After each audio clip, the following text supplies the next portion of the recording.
Hello and welcome back to the channel. It's Mark from PowerSonic and Apprentice 1-to-1.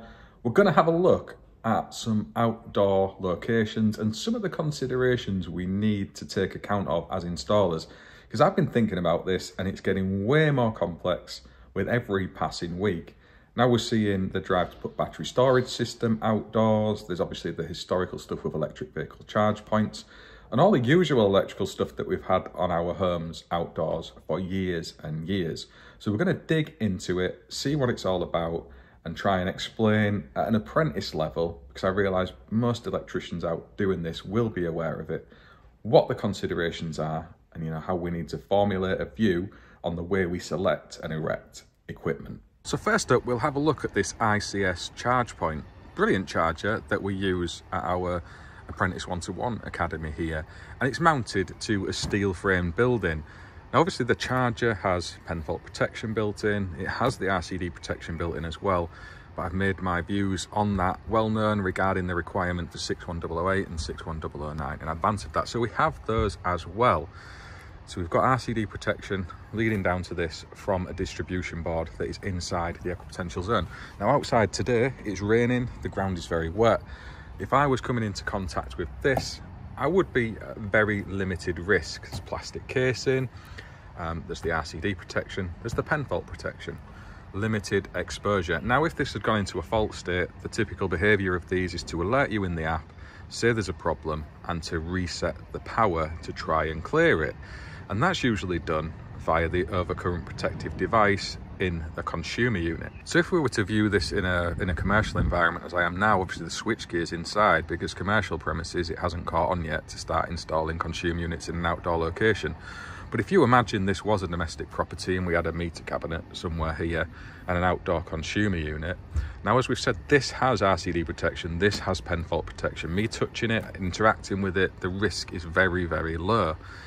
If there is a consumer unit adjacent just here and the app within the ICS product has directed me to reset the power to try and clear the fault, my first behaviour would be to lift the cover up on that consumer unit where it could be hanging a pen fault. And as we've just seen, it's raining, I'm outdoors, it's not the best environment, I could have run out in my sliders, anything. It's just not the best setup in terms of a pen fault.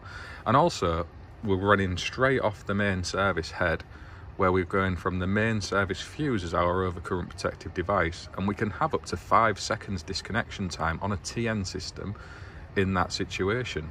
Is that something that's acceptable? You could have a problem with the casing there, that somebody's bashed a bin into it. It's an extremely big bin, but you get the picture on a domestic property.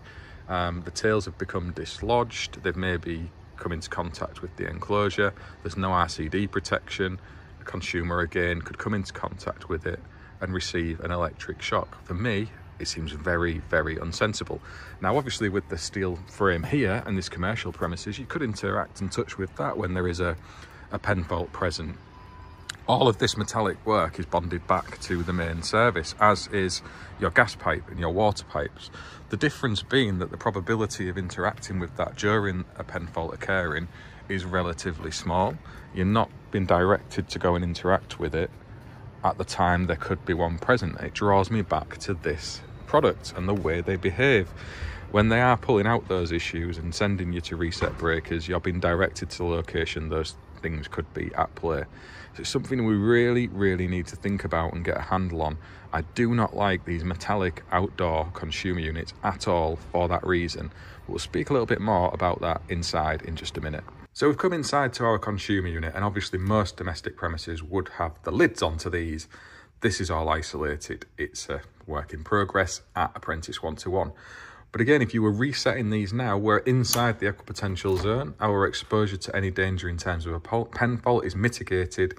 Because of that, all of the different exposed metallic parts should be at the same potential, and there's no direct path through to the general mass of Earth. So relatively safe to come and interact with those and start messing about.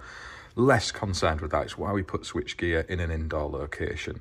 But let's have a look at what the regs are telling us, and let's have a little look at some of the other products we use outside and the things we need to consider with that as well. So we're also now being directed to install our batteries in outdoor location, and there's requirements around all of that as well. Same with PV inverters. These could be sited in an outdoor location. Many of them are rated for the temperature, the IP rating and such, where they can be so. And some don't necessarily need RCD protection in their supply circuit due to the cable installation methods, steel wire armour for example, or the products themselves dictating they require it. The ICS variant, as an example, does not need RCD protection in itself to be connected to an electrical system. So you could have these in outdoor environments where there is a fault state and a consumer's going to interact with it.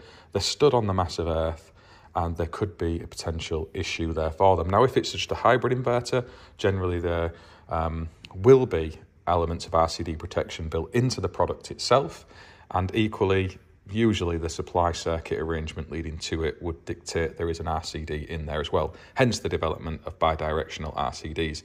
In the case it isn't, that's where the risk increases, and it's something we maybe need to be thinking about as installers when we're putting these outdoors on people's homes, because usually, again, that interaction with the product will be when there is a fault state out in the grid and it's maybe shut down, stop producing, and a consumer's come to have a look at it to figure out why. It's that direction of somebody to a location that I think presenting a bigger risk than normal electrical equipment.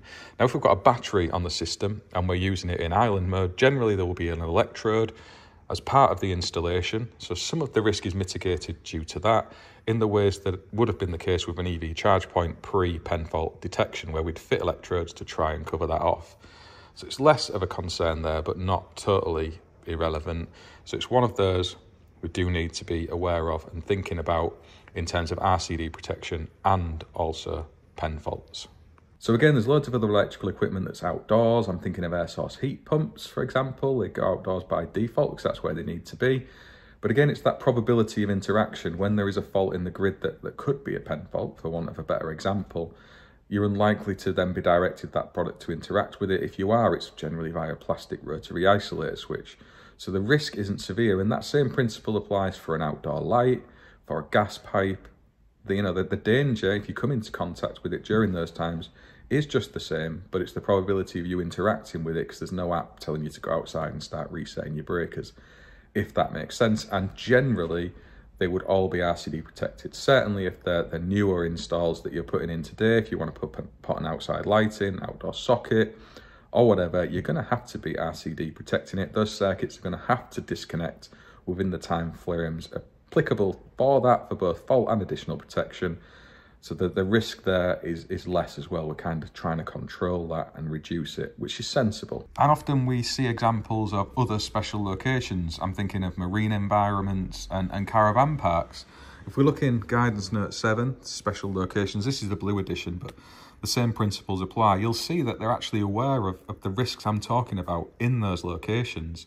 So if you look here, the risks specifically associated with installations in caravan parks, caravans and motorhomes arising from open circuit faults of the pen conductor of PME supplies that raise the potential to true earth of all metalwork, including that of caravans if connected, to dangerous levels. So it's aware of it in this here, it's kind of covering it off. There's an inability to establish an equipotential zone external to the vehicle. So again, they're aware of it. They know that there's a probability of people using electrical equipment in outdoor locations. So they're trying to cover it off in the regs. And my question would be, in terms of a main piece of switchgear, such as an EV charge point consumer unit, why are we not considering that in that special location?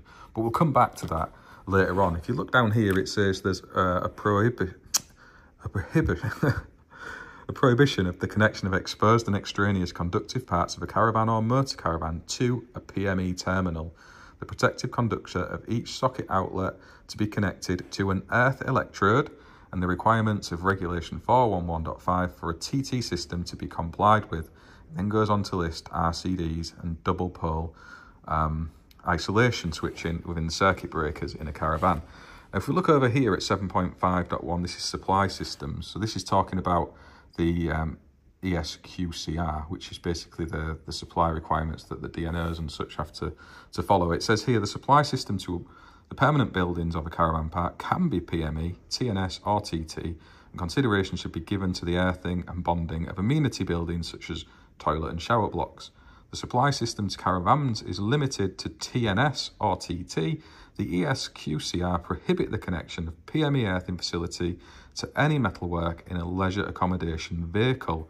If the caravan supply is derived from a permanent building that is supplied by a PME system, then the caravan supply will have to be part of a TT system, having a separate connection to earth independent from the PME earthing. Interesting. So we've got another awesome book. This one is Guidance Note 1, and it's your selection and erection. And it talks about your disconnection times, which I've been mentioning through the course of this video.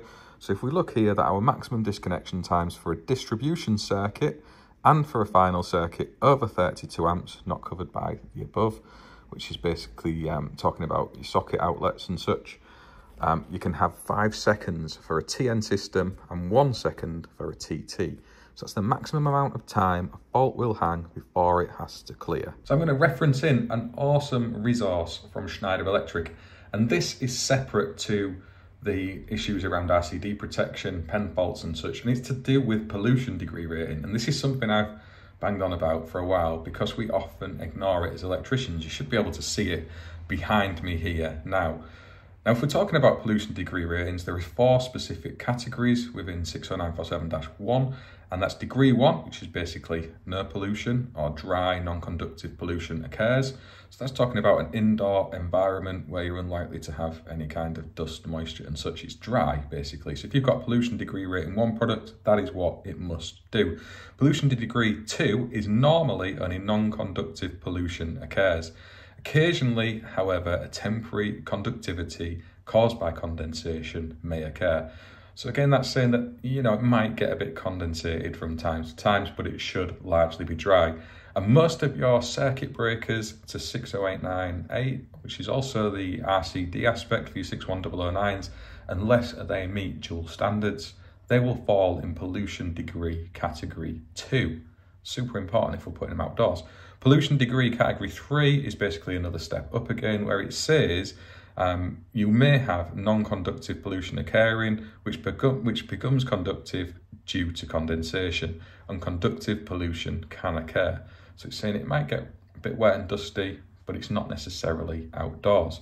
And that is where your 60947-2s come in, because typically there will be pollution degree 3 rating, and you can start to look to maybe placing them in sheltered locations in an outdoor area. And I'm thinking of the Give Energy gateway, for an example, where they are 60947-2 and they are pollution degree rating 3. We still do have the considerations around pen faults, but the products are suitable for that environment. Now, pollution degree category 4 is basically saying where you can be around dust, rain, it even lists snow. So that specific push towards an outdoor area. So if we're fitting switchgear outside that has regular 60898s or your 61009 RCBOs that are built to the same product standard in terms of that, are they suitable to go in what I would term a pollution degree 3 or 4 rating? I'll leave a link in the description alongside this video so you can go and read that article yourself. And there are others on that website in other locations about pollution degree ratings. We should not be ignoring those as part of our design within BS 7671. And for me, none of these outdoor consumer units comply with that. If we're putting switchgear outdoors, it should be to pollution degree 3 and 4, not 2. So I think we should zoom off to my home and we'll have a look at an EV charge point that's outside my domestic property next to a meter cabinet, and we'll reference back into the guidance notes in terms of special locations and caravan parks and marinas and such, and the requirements around not using PME earthing terminals and also RCD protection. And it draws back to that same principle that we're putting electrical switchgear in an outdoor environment that a consumer could go to interact with because their EV charger is directing them to go and reset a breaker when they're outside on the massive earth. And we've got that 5-second disconnection time on a TN system.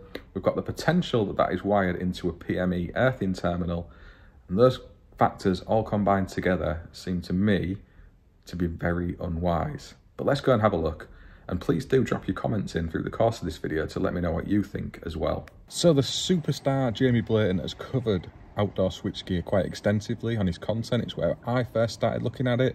because I couldn't believe people were really going down that trajectory, and it seems to be industries trying to drive this forward.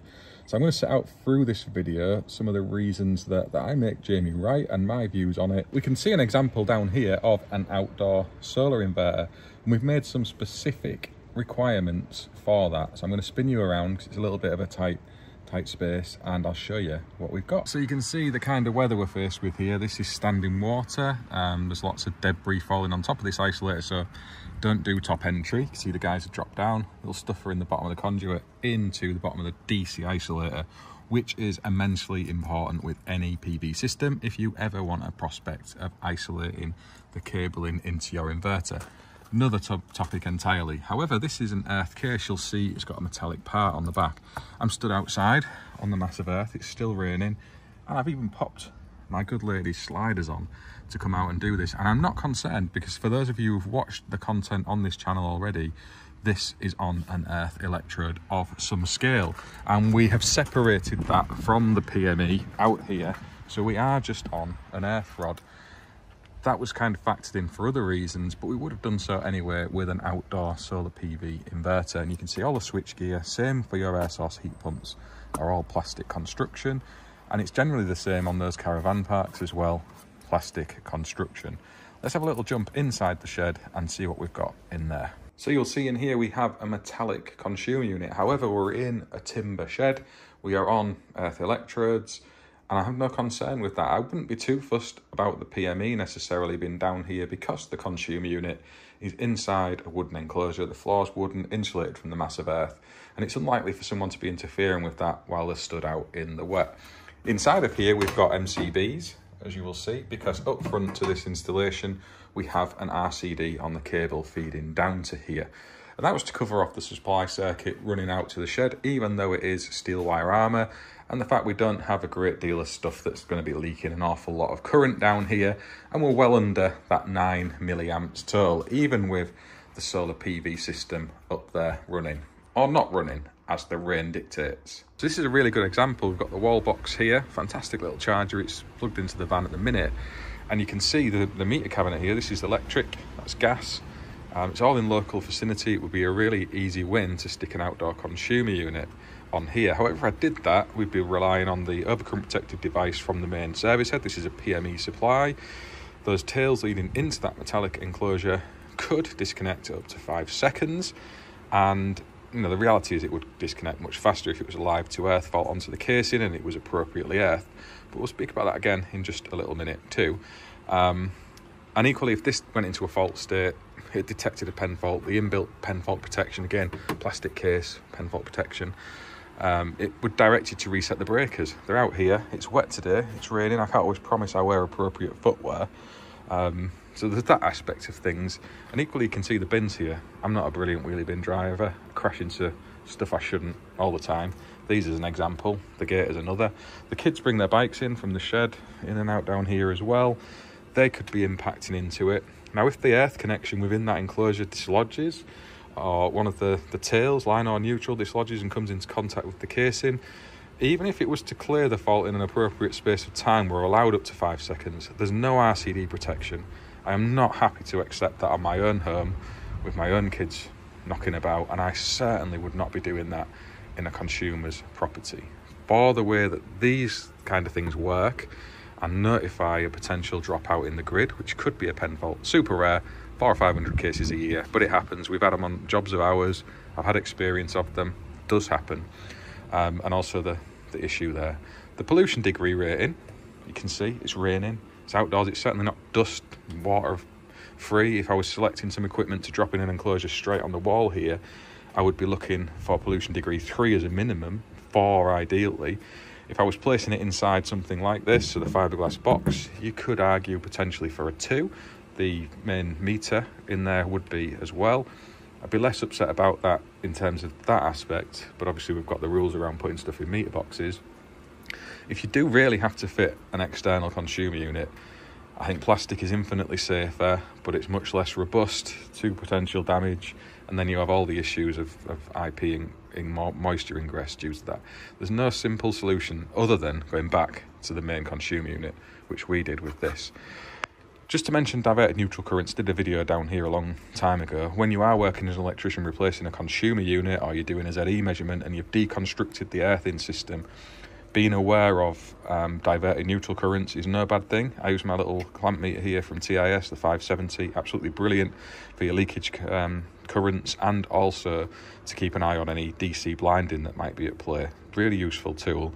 If you pop that around the earthing on an install, you can see what current is flowing pre-disconnecting and interacting with it. Super duper safe step, and again something I would recommend anybody does when they are working in and around PME systems. I've got a video on diverted neutral currents a few times over, so if you want to have a look at that, go and check out those videos.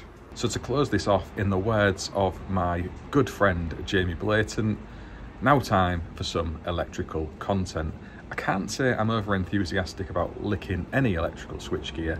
I'm going to leave it to Jamie to demonstrate a final test that anybody who installs switchgear straight off a main service head might want to consider as part of their Guidance Note 3 inspection and testing process. Take it away, Jamie. I'm going to lick that outdoor light, because you see that outdoor light that I fitted that's got 230 volts running through it, yeah? That is a final circuit on my circuit board fed from an RCBO, like all modern circuits are, yeah? Whereas that is a final circuit, whereas a metal fuse board outside is a distribution circuit. And you know around the stupid stuff on your driveway? You kids. Yeah, so if you're happy with a lump of metal being sat in your driveway with no RCD protection and a 100 amp HRC fuse protecting it, you be my guest. But I'm quite happy I can let my kids out here and they can do all the stupid they want.